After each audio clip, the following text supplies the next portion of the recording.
Good morning, afternoon, evening, everyone. Two Geeks Talking is an entertainment industry interview show where we interview the creative people from the entertainment industry. Of course, I'm your host, Kurt South. Been around since 2008. Good to see everyone here today, evening, morning, afternoon, on this beautiful, hot summer day. Hopefully, you're inside with air conditioning. If not, hopefully, you're by a pool with a nice cold beer like I want to be at the end of this interview. Other than that, we are joined today by a very talented creator. He has a motion comic called Dark Moon, and we're joined today by Tom Freeman. How are you doing today, Tom? Hey, doing good. How are you? Doing wonderful. Thanks for asking. Usually when I look at Twitter, I go to I have a lot of creators that I follow, and I'm glad that I've been able to follow you in the past, and I'm glad you were actually asking for interviews as well, too, because I love this type of aspect, because for me, I've been reading comics for a long time, and it gets old after a while sometimes. You see the same tropes, you see the same DC Marvel stuff, you see everything along that line, which is why I love independent comic creators like yourself. And to show it as a motion comic, to show Dark Moon as it has been, is unique and interesting and fresh. And I'm glad that I was able to at least view it. Yeah, I think it was kind of fun. I mean, I come from a non-comic creator background. I'm a music producer mainly. I work in the music industry, and I just wanted to kind of blend images. And I've been trying to do music. I was trying to do music videos at the time, and I was just finding a kind of a roadblock as far as telling a story in a short amount of time. And it just kind of happened. That we just kind of happened upon the motion comic format, which, of course it's out, but it's kind of a strange format because there's only so many titles out there, at least in American, media. And it's just kind of this unused format for the most part. There's some good ones out there. Yeah. But yeah, so we just kind of happened across it, and we did it not like a normal comic, in some ways, we're learning as we go. And so I think it gave it a little freshness to just kind of approach it not as kind of an industry thing where we're gonna, put it out like a set type of deal with kind of the plot stuff and the all the little elements that a normal comic would have. We kind of made it up as we went, and so it has a kind of a different feel, which is, I think, kind of cool. Oh, I was sort of jumping ahead a bit there, and I usually ask this as well too, but thanks for the explanation. I appreciate it. Mm-hmm. Well, for those that don't know what Dark Moon is, tell us what it's all about. Yeah. It's mainly the core of it is a motion comic, a motion book made on the Madefire format, which Madefire is a great app, and it's a reader for iPhone or Droid that you can watch motion books, they call them. It's basically a motion comic that has lettering. It's not not voiceover, and so it still reads like a comic, but you're able to move stuff around. So that was the format we took, and it's a sci-fi horror story, and it's about a couple of some travelers that reach a moon after surviving a meteor collision on Earth. They have to transport away from Earth. They end up on this distant moon that the transporter happened to be set to before the disaster. And then just the kind of craziness that unfolds after that. They find out, they find alien races, these type of things, and just kind of a fun, kind of freewheeling type of story. So that's basically the core of Dark Moon. And it's great. I mean, the fact that you, as a music producer, you're incorporating your genre, your professional. Your profession, I should say, to the comic itself. It really adds a nice element to it because, you see these types of motion comics, and a lot of times it's just voiceover on top of a motion comic, and that after a while kind of gets a little boring, and they usually don't have any undertone, any musical undertone, I should say, to kind of set the mood. And a lot of them they use stock music a lot of times, or it's just music that it's kind of just fits the genre, but it's kind of this background, you don't really notice it. In our motion comic, the music is supposed to be forefront, kind of. There's a lot of, there's electronic music, there's kind of ambient, dark stuff that's really, I mean, I'm a huge fan of like John Carpenter and Yeah. the way he was able to make the music a center point of his movies, and that type of thing. David Lynch, he's not really well known for it, but some of the sound effects that they've done in Twin Peaks from the beginning are amazing, and other. So it was kind of coming from music first almost, and we also incorporated some hip hop, but not. It was more like it's a weird world because there's not much sci-fi use of hip hop at all, and it's we've done it in a way where it fits in. It's not just coming from out of the blue. Yeah. So yeah, it's a strange mix of music, and it's core to the story, and it really adds something, and yeah. Well, for sure, it's definitely something that, like I said, I haven't really seen in a while. To be honest, I think the last thing I saw that was a motion comic was, I think Marvel did a Spider-Woman type aspect with their own style, but like I said, it was voiceover with everything else, so it was okay. It wasn't spectacular. I mean, the art style was completely different, and but that's beside the point. But looking at Dark Moon, though, especially being able to view it on YouTube, which is it's just a great platform to have, which is where the show's as well, so it kind of works out. Totally, yeah. It's so accessible. We started with Madefire, which you can only watch on, well, you can watch it on DeviantArt online, but you can mainly, it's iPhone, iOS Droid app. Really awesome to watch on an iPad, actually. Like that was one of my favorite things to begin with, was because you can flip the pages.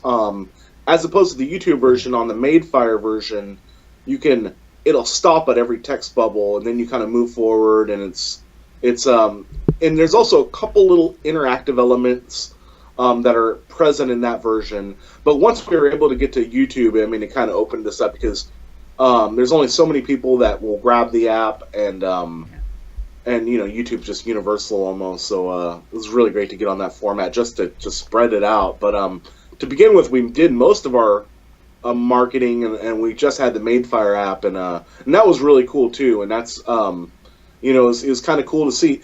They actually have some amazing titles. They have a lot of I'm trying to think of some of them, but I mean, for Clive Barker, first of all, another horror icon that I look up to, but he's on there with a couple motion books that are great, and a lot of name brand comics that have adopted that format too. So it's cool to be on that format and doing something kind of totally different than what these other guys are doing. But it's a cool format, and YouTube, of course, has really helped out too. Nice. Well, let's talk about some of the characters here itself, because obviously to have a good comic, you have to have a good batch of characters. And coming from a musical background, not really being in the whole comic genre, I mean, that must have been a challenge to build a story around what you've built. Definitely, the writing, especially now I'm writing the finale. I mean, it's pretty much written, but it's still being adjusted, and it's so hard. Coming from, I've never really written. I've had ideas and some short scripts of things, music videos and stuff like that. But trying to write a comic, it's really difficult. But it's been nothing but fun, really. And I was gonna say that also. I mean, I love to read. At least I used to love to read. I don't read as much as I do, but I used to read like a maniac. So I think in my head, like, story ideas have just been bouncing around like crazy forever. So it actually kind of connected with me. It's like, because music is amazing. I've done it forever, but it has that limitation where you can only tell so much of a story in music. It's more of just this kind of other thing. So yeah, it's been great, and yeah, developing a characters. It was partly kind of trial and error.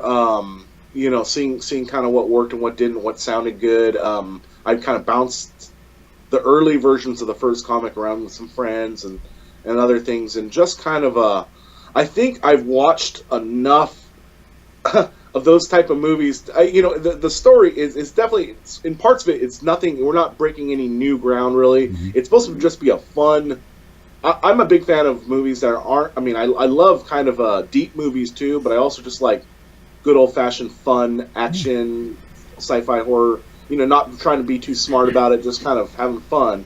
So I think that's what the core of the story kind of is, and it's kind of like that where we're having fun with it. The characters, they have their places in the story, and there's kind of in the final episode coming up, there's some twists to it where we take characters and kind of change their roles and stuff. That I think it, I can't really say what happens, but I think we develop the characters more than we did to begin with. So I think it also what was very cool is in number 2, I believe.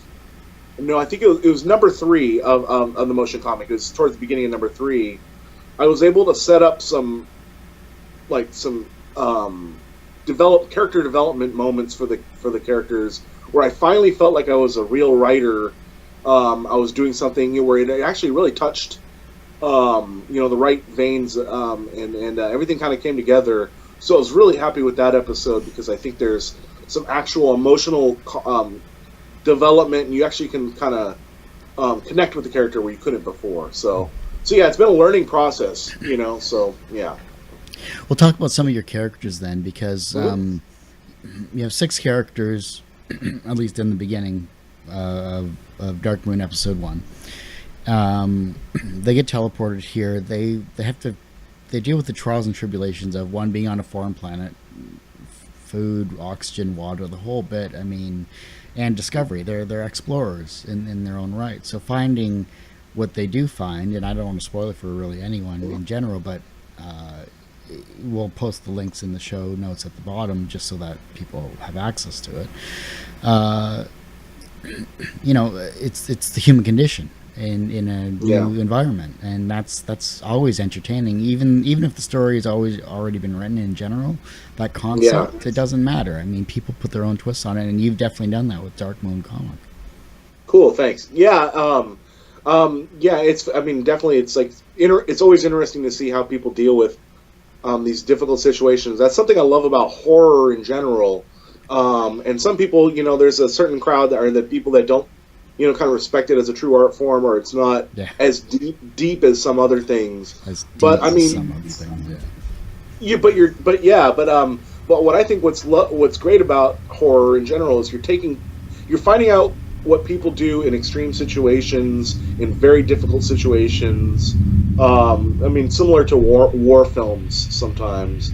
But it's actually in a very interesting world in horror because how are people going to react? Are they going to run away? Are they going to screw their friends over? Are they what happens in someone's mind when they're put to the extreme? So the main character in Dark Moon is a scientist type. He's a scientist that invented the teleportation device that got these people off the planet, and so he's a very stoic character. His name's Dante. And he's kind of the core of these. He's the core hero character, or the main character in the story. And he's very stoic. He kind of just got a very measured type of behavior dealing with these situations. And the rest of the people are. I mean, there's a little more freaked out by the whole situation. And so he kind of keeps them all together. And so that's part of the dynamic there is he's kind of trying to keep calm and have some hope where things are looking kind of bad. And then other characters, there's Sarah is one of the main female characters. And she's, a little more emotional with dealing with the situation. There's things that develop with her later in the story, but to begin with, most of the characters are just kind of completely freaked out. And there's the other characters have to be honest, it's kind of one of those horror stories where there's a certain amount of characters that are there just to kind of get killed off. There's some small character traits, but they're kind of not filler characters, but they're in there just to go along for the ride and get eaten at some point or whatever. They fit their role basically. Yeah, they're there, and bad things happen in horror stories. So yeah. Just like all those alien films, pretty much. It's like, Yeah, you gotta have someone to eat. Yeah, you gotta have. someone's gonna die, if not everyone. It's always entertaining, and Yeah. they get lunch by the end, so it works out. Yeah, Um, totally. uh, Going to your influences then with horror and everything like that. It's funny you mentioned that John Carpenter and David Lynch, two totally different types of directors in general. Um, Obviously, with horror, you're right. A lot of I went to university for visual arts and film from a computer background, so going from logic to creative was a change, a pace for me. But a lot of people, like you said, don't appreciate horror for the genre that it is. They think it's a bunch of slasher films with no real depth to the creation of the characters in that particular genre. And with something along this line with Dark Moon, you're definitely you're hinting at the horror aspect, but you're more going along the lines of, I think, like a psychological thriller, which with a sci-fi twist. Yeah, definitely. Yeah, and I mean, I think we have some of the horror kind of the things Vibes. that you would find, the kind of some of the moments, the kind of the setups, the situations. But yeah, it's supposed to be a bit of a psychological thriller. You know, what do you do when you have limited oxygen? You know, limited time. I mean, you have there's no food. They're stuck on this moon, and kind of where do they go from there? And then what I really wanted it to kind of be the whole story. Um, Kind of it was like like an extremely long music video that has a story. And now I can't remember the name of it. There's this old French cartoon where, or I think it's French, but there's these aliens on a different planet, like a blue planet, and I used to watch it as a '70s cartoon. Mm. Fantastic, but basically, it had this kind of real surreal quality to it, and the music was very cool. And it almost didn't matter at times what the story was. You kind of just follow along and just kind of are mesmerized by this experience. And so I was kind of trying to add that element too. So there's a story there, but then underlying it, there's kind of like this motion of music changing, and and also we did all custom sound effects, which were really cool to make. A lot of analog synths were used, kind of the old way of doing, like the laser blasts were made with a modular synthesizer, like they would have done in the '50s or something, and Nice. yeah, it was a lot of fun to do that. I have a friend that's really into that stuff, and we were able to come up with some great stuff. Mhm. Sorry, that comic, the French comic, I believe, was called Fantastic Planet. That's okay. I wanted to say that, but I wasn't sure exactly, and I just fell in love with that thing. And yeah, it's just that kind of feel in that thing where it's just you're just on a journey, and there's all these cool things happening, and very interesting music, and it just kind of takes you into their world. And that's what I really wanted Dark Moon to be, is a very immersive type of world with the music, where For sure. you're drawn in, and we have like dubstep during some of the action Yeah. scenes, and it really kind of like it just kind of fires up the whole scene to take these different musical genres and kind of play with them and have fun. So. Well, you mentioned a couple of people, like friends that helped you with the sound effects and everything like that. Did you get someone to do the artwork? Is there just yourself? Is there a group of people? Like who did you work with this particular comic? Yeah, I was able to find a great artist. I actually found him. Someone recommended I look on DeviantArt. I was just talking about the idea a long time ago, about 3 or 4 years ago, and someone recommended just search DeviantArt and those type of sites and just look for the artist that you want. So I happened to do in one night. I found the guy, and he lives in the Philippines, and I'm here in California. Mhm. And I saw he does like sci-fi concept art, and I saw what he was doing, and I was mainly looking for the hardest part at the very beginning. It was the alien creature design, because I really wanted to have a cool alien creature. That if you don't have a cool creature, if you have a creature feature type story, and you don't have a cool creature, it's like, why are you even doing it? And so I wanted to make sure someone could do the alien right at first, and I found he did these amazing kind of. He had this couple alien concepts that were close to what I was thinking of. And then, in addition, he does these amazing robot, futuristic type of looks. And so I saw this and I said, okay, he could maybe do this. So I emailed him and I asked him, have you ever done a comic? Have you ever thought about doing a comic? And we just kind of touched bases from there. So I ended up, I hired him like as a freelance just to do the first episode. This was all kind of just a concept, just to give it a try. We had kind of an agreement where if it didn't work out after 10 pictures, 20 pictures, we could stop at any point. And it was weird because it's all over email. I've never met the artist in person. Hopefully one day, we'll be able to meet. But it worked. It worked out. He's a really cool guy. His name is Benedict Bana. Bana is his last name. He just does great work, and he was able to communicate back and forth with me. And he was able to get exactly what I was talking about. Like, it's really hard. I'm very lucky because I was drawing basically stick figures of the scenes. That's my storyboard, is stick figures and then a description. He was able to take that and get exactly what I wanted. And there were sometimes small revisions, but barely any. So it was like a dream come true. So that's really the core, was Benedict. And then I did so my friend that has the modular synth, and he did some of the music in places too, and some of the sound effects. His name's James Sigler, and he's a friend I've worked with and I've known for a long time, and he lives near me. So he helped out with some of that. Now, besides that, we have a letterer, Quen Tang, who I also met online.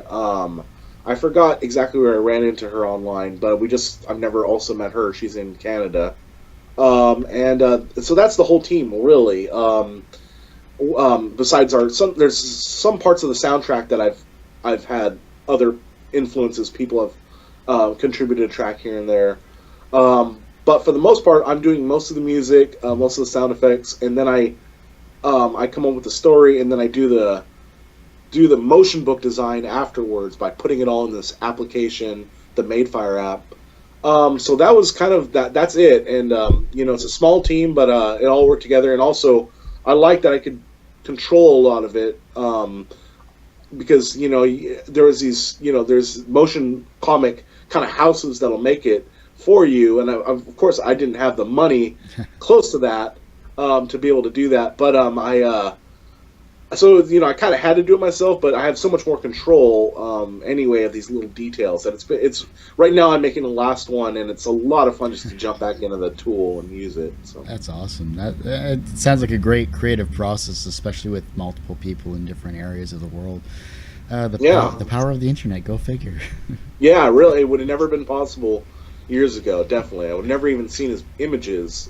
So yeah, it's amazing. Yeah, there's great talent. I know a lot of people out of the Philippines, comic creators themselves personally, and the talent out east or out west, I should say, is incredible. Glad you found a Canadian too, so I'm happy about that. So it works out. Awesome. Would you see this as? Could you see this as maybe a voice acted as well too in the future, like taking what you have, taking out the actual yes, possibly making it a voice acting, like an actual, almost like an animated cartoon? Totally. In fact, up on our YouTube page, we spent a long time and a lot of work making a movie trailer that has it has Tony Todd, who's Candyman, who played Candyman. Total horror icon, an awesome guy, and he did the voiceover for that trailer. And at the time, we were moving our way towards doing an animated movie with full voiceover, full motion, more motion than is really possible in the motion book format. But we put it's on hiatus because this is why we're finishing up the motion book instead of trying to.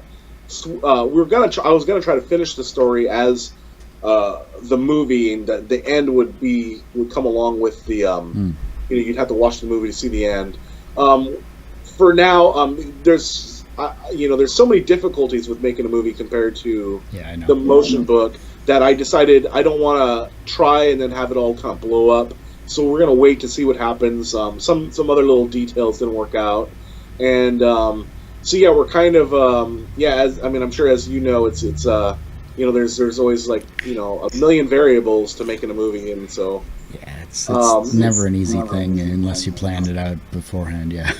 Yeah, and like for example, I was watching let's see, that there's a documentary called Jodorowsky's Dune. So I mean, that was actually an inspiration pretty early in the process. When originally I wanted this to be a movie, and this is kind of how we kind of stumbled upon the motion comic format. But when watching that kind of during the initial kind of phases of coming up with the idea, I was like, when he did this giant graphic novel of Dune, as opposed as the precursor to the movie, kind of gathering his ideas, I'm like, he made this amazing piece of art that that it told the story he wanted to tell, regardless of if the movie was made or not. Right. And so I feel like the motion comic is kind of a guide for the movie. There's so much more that I wanted to put in the movie. It's just that. So I kind of took that as an inspiration, as being like, even if we can just do the motion comic, this will be cool for now. And it's kind of a complete thing as it is. But yeah, the idea, I would love to.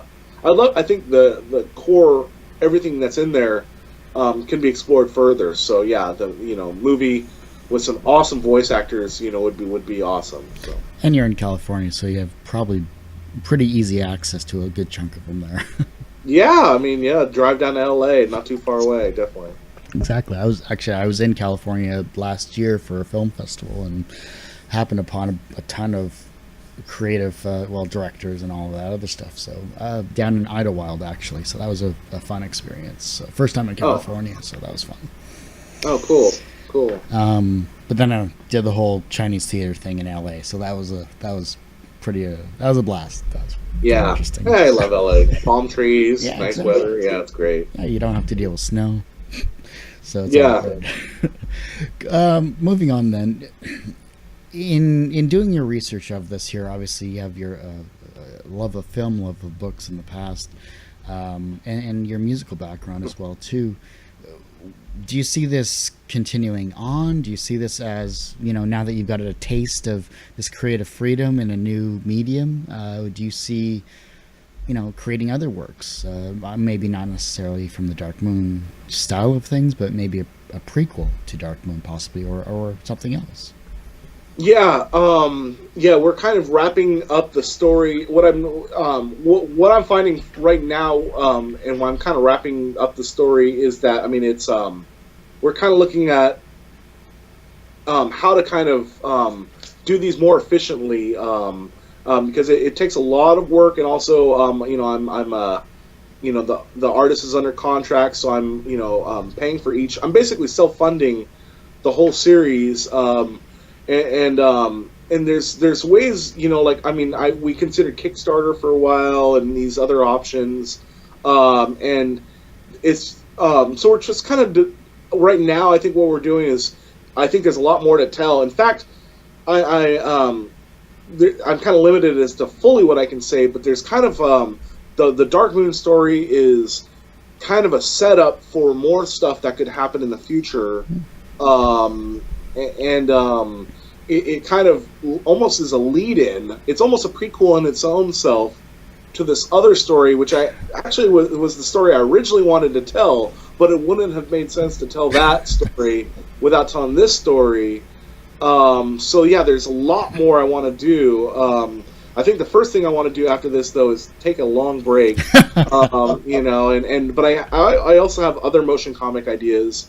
I have one that's like set in Vietnam, Vietnam War, Americans, or the War of Vietnam, with in the 60s, and vampires are descending. It's kind of a 30 days a night situation, and just kind of and doing that with real overblown, lots of dubstep, lots of just intense electronic music, to kind of give it a weird juxtaposition of music that wasn't around then, but kind of hitting it real hard with that kind of theme of a cyber kind of theme, Yeah, punk, like of a the music. cyberpunk theme.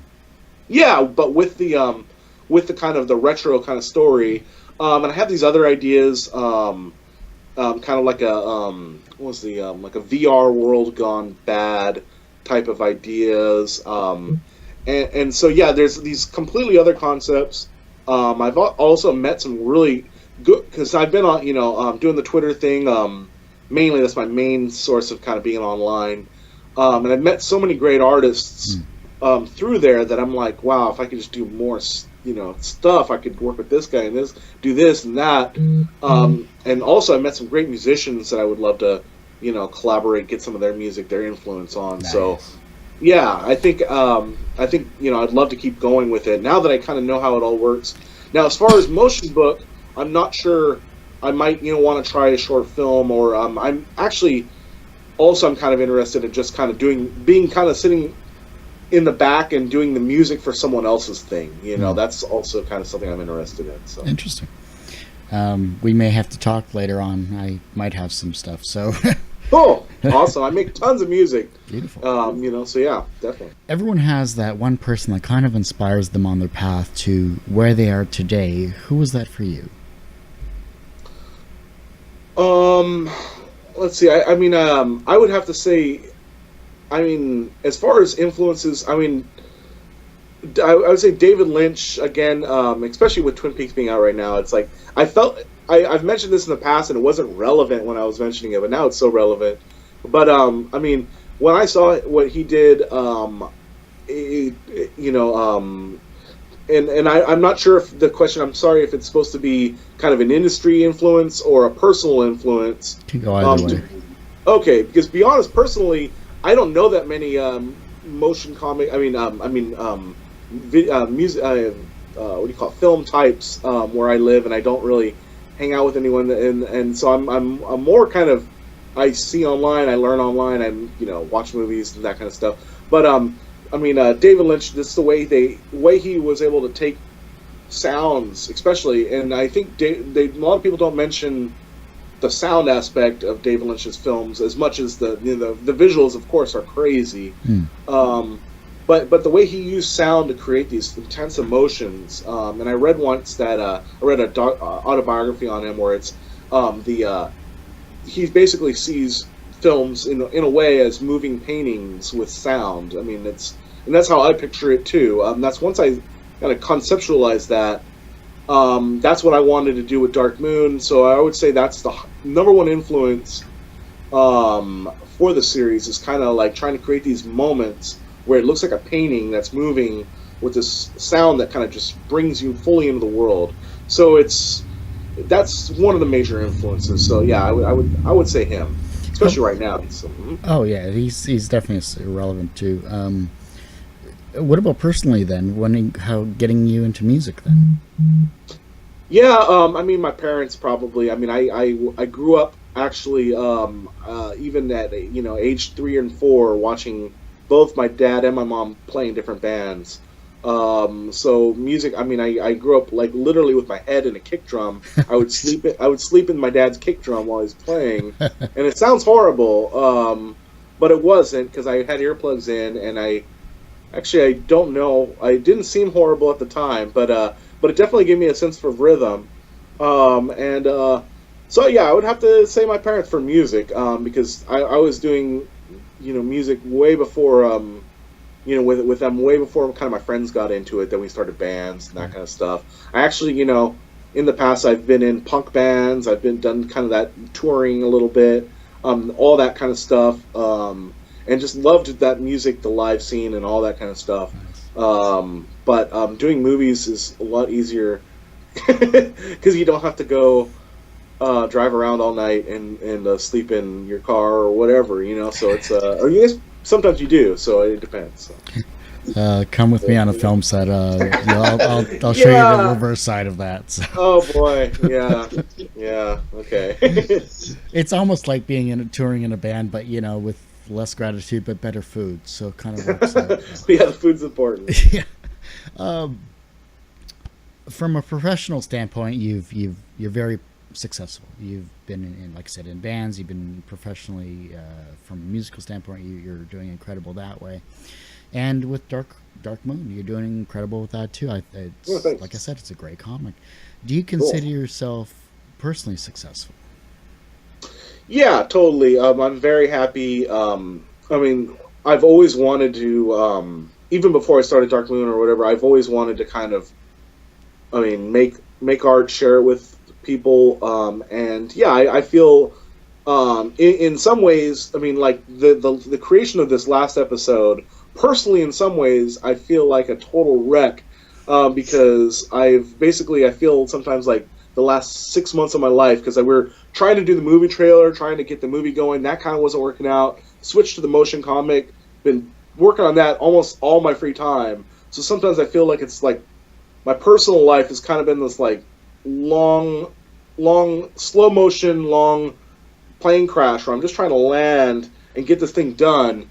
But I mean, I wouldn't have it any other way. I love the chaos and I love creating stuff. So yeah, I mean, it's what I wanted to do. It's crazy to be a creator at times, as I think you'd probably could agree. But I think it's worth it. And I'm glad to have some people in my life that understand. You know, and that The chaos. understand that you're going to be doing it all the time, and it's part of your life. So yeah, I definitely would say so. How do you deal with your failures? Um, Usually I get really mad, really mad. No, I, I don't deal with failures as well as I should. No, but to be honest though, I've actually learned because I've put out a lot of music, and that's what I think was really helped me with the comic. Because before I made a comic, I had already put out maybe like 20 releases of different music, and probably only two of them have been successful as far as people really going to check them out. I had one thing I did. I did an album with my iPhone back in 2010 where I did a whole album, and that actually blew up internationally where it was in the newspapers and magazines. But before that, I had done so many projects where nobody was looking at it. So what I learned really, and this is I think a really good lesson. It's not the one I didn't make it up. It's out there, but is that you pretty much have to be used to failure and comfortable. You have to be comfortable with failure, which I wish I was still more, but to have success. Because when I learned that basically 1 out of 10 of my projects will probably be successful, the rest will be failures. Instead of just being like, "Oh, this is too much of a problem," I'm just like, "Well, let me just do more projects and be better at kind of switching them on and off and figuring out the ones that work." As opposed to, and so you get used to putting it out there, getting rejected, and then of course in the internet nowadays, everyone has opinions. And I've actually been really happy because honestly, I would have gave up with Dark Moon if because I've never done a comic before, and I really thought when I put out a motion comic without having any comic experience, it would just get trashed. Um, but people, for the most part, like 95% of people loved it and really kind of responded, and there was a lot of love for it. And I was really surprised. And if that didn't happen, I would have just can't. I just it was because it was kind of an experiment to begin with. So I would have never got to the point where I'm finishing the story now if people just trashed it. So I'm really happy that there's people out there also that are willing to get behind something that maybe is a little rough around the edges, especially at first, but had a lot of core value to it and a lot of core cool stuff going on. So yeah, I mean, failures definitely happen. I've since Dark Moon started, I've put out albums that were, some were better than others, and you just kind of roll with the punches. And it's part of success is to fail a bunch of times, so that's cool with me. So Awesome. Definitely have to link the stuff that that you did well with as well. Like we'll get your site on this, on the cool, show notes and all that other stuff. You got to promote awesome, yourself as well, not just the comic. totally. The younger generation then are looking at your work either musically or with the comic itself, and they're becoming inspired by what you're doing, what you're creating. How can they inspire the generation that follows them? Yeah, I think I mean it's kind of it's a circle, or it's a process where I think it takes a while for the brain, I mean, to what's I would think the number one lesson for young people like looking to is just to kind of is perseverance. And because when I was young, I had all these, glamorous ideas of things I wanted to do, and what turns out is, I mean, it's really hard to do most of that stuff right. And instead of what can happen is you get discouraged a lot, by having a couple failures, like we're talking about. If fail a couple times, and that doesn't mean you're going to fail forever. It just means that you haven't had your success yet.